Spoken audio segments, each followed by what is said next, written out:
Ayan, good morning. Good morning mga idol. Welcome po muli sa ating channel. Ito po muli ang inyong lingkod, si Boyet, ay muling bumabati ng isang magandang umaga.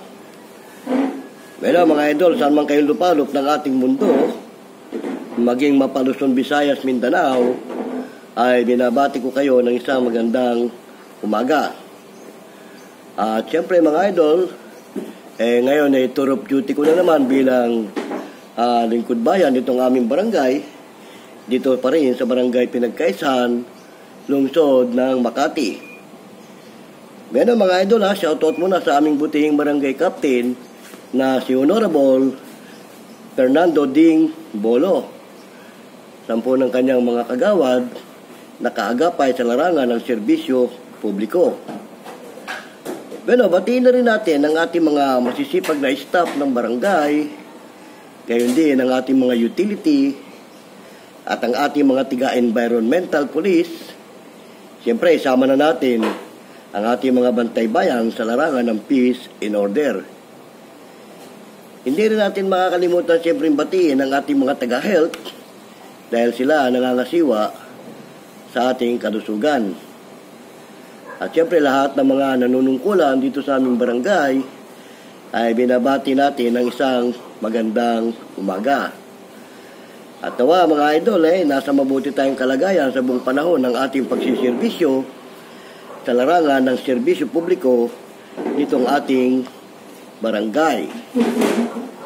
Pero mga idol, bilang lupon tagapamayapa nitong aming barangay, nabanggit ko na nung mga nakaraang video natin na dito sa aming barangay, sa anumang departamento ang inyong lalapitan sa larangan ng serbisyo publiko, ay huwag kayong magkatubiling lumapit dahil lahat ng mga nanunungkulan dito sa aming barangay ay pawang masisipag at magagalang.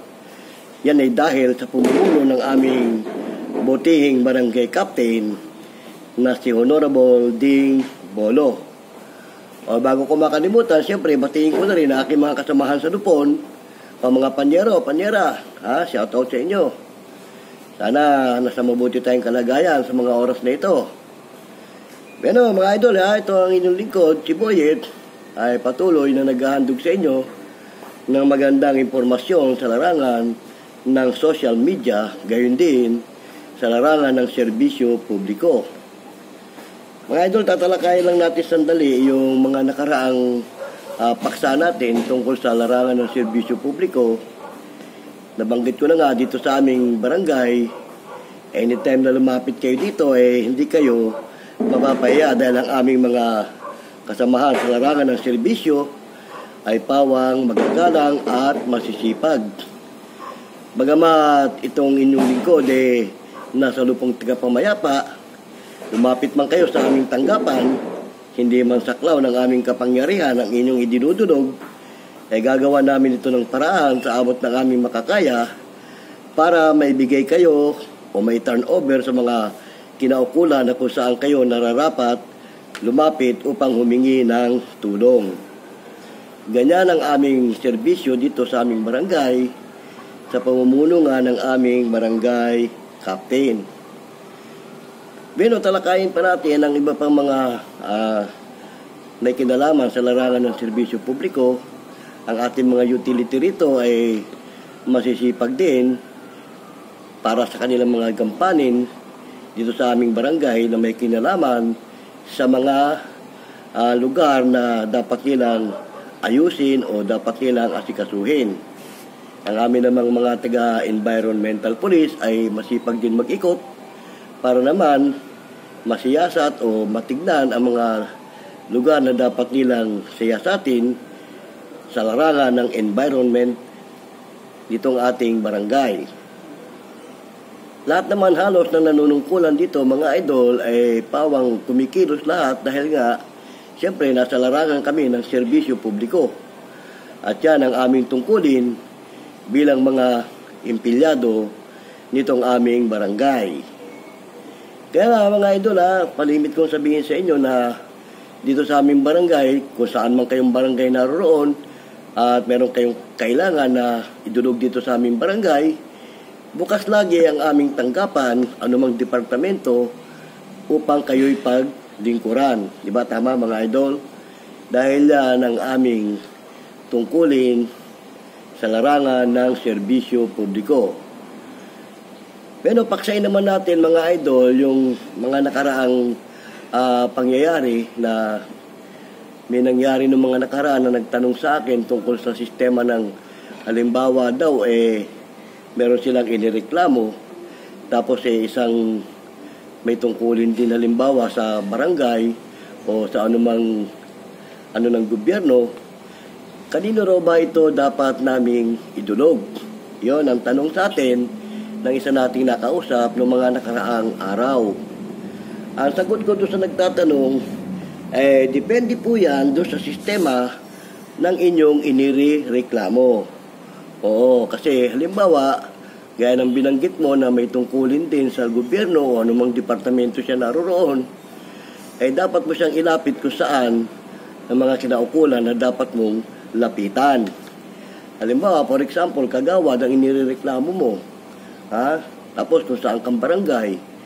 Siyempre, ang tungkulin ng isang barangay kagawad ay kawang gawa din yan tulad natin na nagsiservisyo sa larangan ng serbisyo publiko.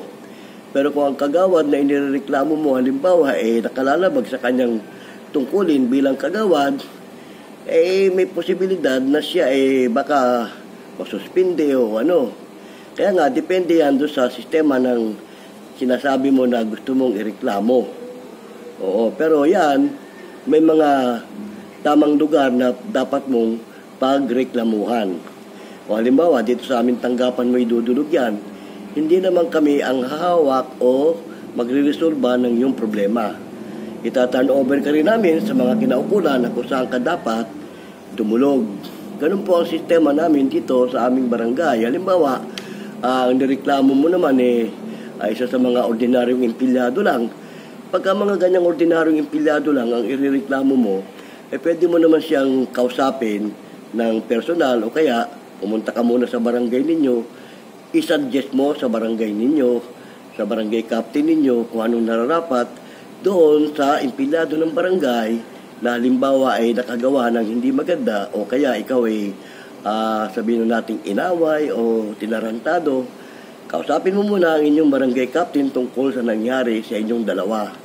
Para naman, may patawag siya dahil kasi yan kargo ng aming barangay captain. O halimbawa dito sa aming barangay, ang nirereklamo mo, empleyado ng barangay, pumunta ka muna sa aming barangay captain at kausapin mo ang aming kapitan tungkol doon sa sistema ng pangyayari sa inyong dalawa.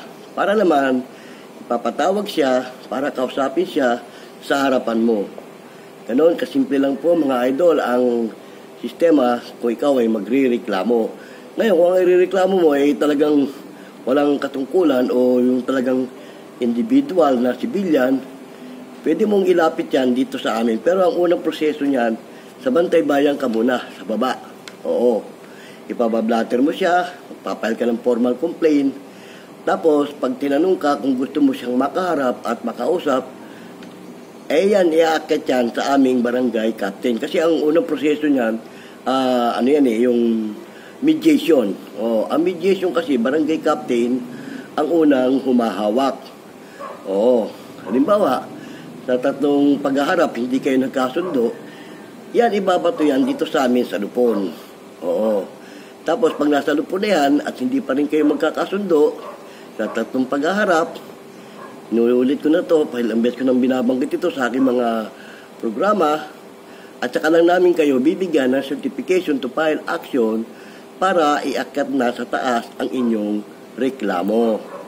Ganun lang po mga idol, kasimple ang sistema ng aming trabaho dito sa larangan ng serbisyo publiko. Kaya sana kahit papano mga idol meron kayong nakuhang konting idea sa maikli nating kwentuhan ito. Salamat ng marami at sinamahan niyo ako. Bueno mga idol baka hinaantay na ako ng aking co-partner sa baba. Dalawa kami naka-duty ngayon ng aking co-partner si Bong Ariete. Kaya nga po itong inyong lingkod si Boyet. Pero idol, kung bago ka pa sa channel kong ito, huwag mo namang kalimutang mag-subscribe at pumindot ng ating bell button para lagi ka ring updated sa ating mga video. O like and share mo na rin ang video ito para marami makaalam tungkol sa ating pinag-uusapan na may kaugnayan sa larangan ng serbisyo publiko, gayon din sa social media.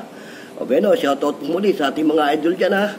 Hindi ko man mabanggit ang inyong mga pangalan, ay binabati ko kayo ng isang magandang umaga. O bueno, mga idol, hanggang sa muli, ito ang inyong lingkod, si Boyet ng Uno Online Vlogs TV. Paalam!